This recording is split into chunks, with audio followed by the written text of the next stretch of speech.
All வணக்கம். இது Tamil to English கன்வர்ஷனோட அடுத்த வீடியோ. ஸோ இந்த வீடியோவில் நம்ம ஹெல்த் அண்ட் சேஃப்டி பற்றி பார்க்க போகிறோம். ஸோ இதுக்கு ரிலேட்டட் கொஷின்ஸ், இதுக்கு ரிலேட்டட் ஆன்சர்ஸ் இதெல்லாம் நம்ம இந்த வீடியோவில் எப்படி கன்வெர்ட் பண்ணுறது தமிழ் டு இங்கிலீஷ் அப்படிங்கிறத பார்க்கலாம். ஸோ ஃபர்ஸ்ட், எனக்கு உடம்பு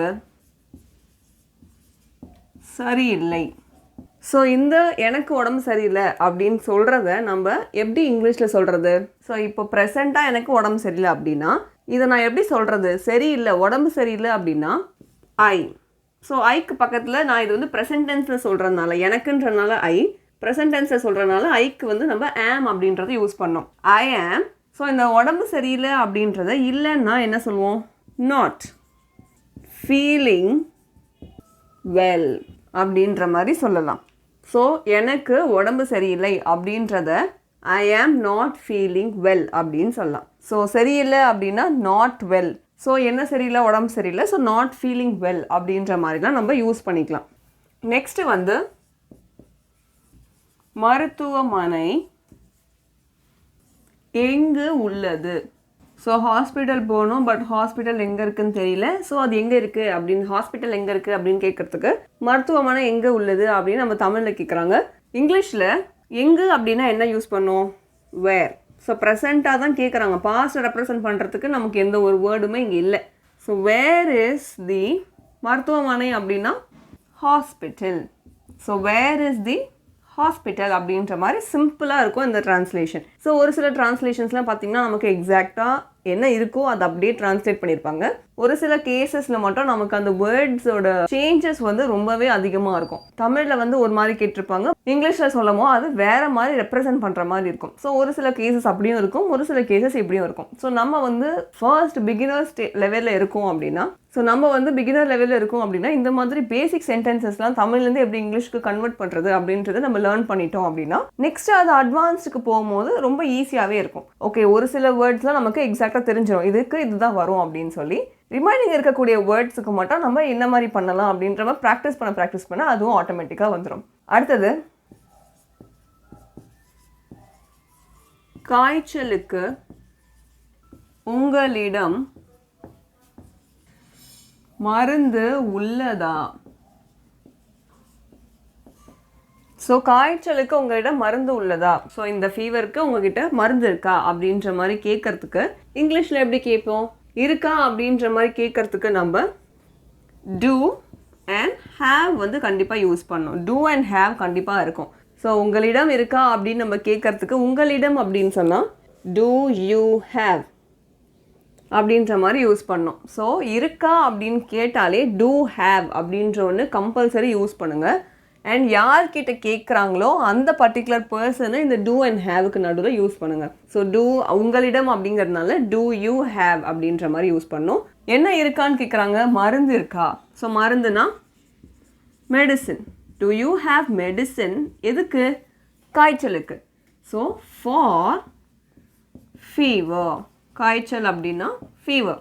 ஸோ இந்த மாதிரி ஒரு பர்டிகுலர் விஷயத்துக்காக அப்படின்னா நம்ம ஃபார் அப்படின்ற மாதிரி யூஸ் பண்ணோம். ஒரு விஷயத்துக்கு அப்படின்னா டூ அப்படின்னு சொல்லுவோம், ஒரு விஷயத்துக்காக அப்படின்னா ஃபார் அப்படின்னு யூஸ் பண்ணோம். ஸோ இந்த மாதிரி அங்கங்கே சொல்லக்கூடிய டிப்ஸ் எல்லாம் நீங்கள் வந்து நோட் அண்ட் பென் வச்சுருந்தீங்கன்னா நோட் அண்ட் பென்லாம் எழுதி வச்சுக்கோங்க. ஸோ ஃபார் எங்கே யூஸ் பண்ணணும், டூ எங்கே யூஸ் பண்ணணும் அப்படின்ற மாதிரி. ஸோ தட் உங்களுக்கு வேறு எங்கேயாவது ஒரு கான்வர்சேஷன் இன்வால்வ் ஆகும் போது கரெக்ட் பிளேஸில் கரெக்டாக நீங்கள் இந்த ஃபார் அண்ட் டூலாம் யூஸ் பண்ணுவீங்க. ஸோ காய்ச்சலுக்கு உங்களிடம் மருந்து உள்ளதா அப்படின்றதுக்கு to you have medicine for fever அப்படின்ற மாதிரி டிரான்ஸ்லேட் பண்ணணும். அடுத்தது, தயவு செய்து மருத்துவரை அழைக்கவும். தயவு செஞ்சு அவங்கள கூப்பிடுங்களேன் அப்படின்னு சொல்கிறதுக்கு மாதிரி தயவு செய்து மருத்துவரை அழைக்கவும் அப்படின்ற ஒரு சென்டென்ஸ் இருக்குது. ஸோ இதை வந்து நம்ம எப்படி இங்கிலீஷில் சொல்கிறது அப்படின்ற மாதிரி பார்க்கலாம். நம்ம வந்து ஒரு தமிழ் டு இங்கிலீஷ் டிரான்ஸ்லேஷன் வீடியோவில் இந்த மாதிரி வேர்ட்ஸுக்கெலாம் எக்ஸாக்டாக இங்கிலீஷில் என்ன யூஸ் பண்ணணும் அப்படின்ற மாதிரி ஒரு வீடியோ பார்த்துருப்போம். ஸோ இந்த தயவு செஞ்சு, மன்னிக்கவும், ஸோ இந்த மாதிரி சிங்கிளாக இருக்கக்கூடிய வேர்ட்ஸ்லாம் எடுத்து அதெல்லாம் நம்ம எப்படி வந்து சொல்லணும் அப்படின்ற மாதிரி பார்த்துருப்போம். ஸோ அதுலேருந்து வந்தக்கூடிய வேர்ட் தான் இந்த தயவு செஞ்சு அப்படின்றது. ஸோ அந்த தயவு செஞ்சு அப்படின்னா ப்ளீஸ் அப்படின்னு சொல்லலாம். ஸோ ரொம்ப ரெக்வஸ்ட் பண்ணி கேட்குற மாதிரி இருக்கும். தயவு செஞ்சு, ப்ளீஸ். அழைக்கவும் அப்படின்னா என்ன? கால். யாரை? மருத்துவரை. கால் அ டாக்டர். இங்கே வந்து நமக்கு 1 2 போடலை. ஸோ ஆப்வியஸாக நமக்கு ஒரு டாக்டர் தேவைப்படும். ஸோ ஒரு டாக்டர் இருந்தால் நம்ம அவங்கள பார்க்கலாம். ஸோ இந்த மாதிரி இருக்கும் போது ப்ளீஸ் கால் டாக்டர் அப்படின்னு சொல்லும் போது ப்ளீஸ் கால் தி டாக்டர். ஏதாவது ஒரு பர்டிகுலர் டாக்டர் இருக்காங்கன்னா தி டாக்டர்னு சொல்லலாம். இல்லைனா ஏதாச்சும் ஒரு டாக்டர், நிறைய பேரில் ஒருத்தவங்களை கூப்பிடுங்க அப்படின்னு சொல்லும் போது ப்ளீஸ் கால் அ டாக்டர் அப்படின்ற மாதிரி சொல்லலாம். ஸோ இந்த மாதிரி தயவு செய்து மருத்துவரை அழைக்கவும் அப்படின்னா ப்ளீஸ் கால் அ டாக்டர் அப்படின்னு சொல்லலாம். அடுத்தது, இங்கே பாதுகாப்பானதா. ஸோ இங்கே பாதுகாப்பானதா அப்படின்றது ரொம்ப ரொம்ப சிம்பிளாக 2 வார்த்தைகள்லாம் யூஸ் பண்ணியிருக்காங்க தமிழில். இதை வந்து எப்படி இங்கிலீஷில் சொல்கிறது அப்படிங்கிறத பார்க்கலாம். பாதுகாப்பானதானா அப்படின்னு கேட்குறதுக்கு எந்த ஒரு வேர்பும் அவங்க கொடுக்கல. ஸோ இது அங்கே எந்த ஒரு கொஸ்டின் வேர்டும் அவங்க கொடுக்கல. ஸோ நம்ம என்ன யூஸ் பண்ண போகிறோம்? இஸ். இங்கே அப்படின்னா ஹியர். பாதுகாப்பா அப்படின்னா safe. So is safe here அப்படின்னு நம்ம யூஸ் பண்ணுறதுக்கு இந்த இடத்துல நம்ம இட் அப்படின்ற ஒன்று யூஸ் பண்ணோம். Is it safe here? அப்போ தான் ஒரு கம்ப்ளீட் கொஷனாக இருக்கும் அது. ஸோ இங்கே பாதுகாப்பானதா அப்படின்னு கேட்கறதுக்கு இஸ் இட் சேஃப் ஹியர் அப்படின்ற மாதிரி யூஸ் பண்ணோம். ஸோ ஃபர்தர் வீடியோஸில் உங்களுக்கு நான் இந்த கொஷின் வேர்ட்ஸோட பார்ட் 2 வீடியோ ஒருத்தவங்க கேட்டிருந்தாங்க. அதுவும் நாங்கள் வந்து ரெடி பண்ணிகிட்ருக்கோம். ஸோ இங்கேயே நம்ம வந்து யூஸ் பண்ணுறோம். நம்ம ஒரு சில கொஷின் வேர்ட் பார்ட் 1 வீடியோவில் பார்த்தோம் போது வாட், வேர், வென் இந்த மாதிரி தான் யூஸ் பண்ணோம். இது வந்து எப்படி ஒரு வேர்ப் மாதிரி தான் நான் கன்சிடர் பண்ணுறோம்.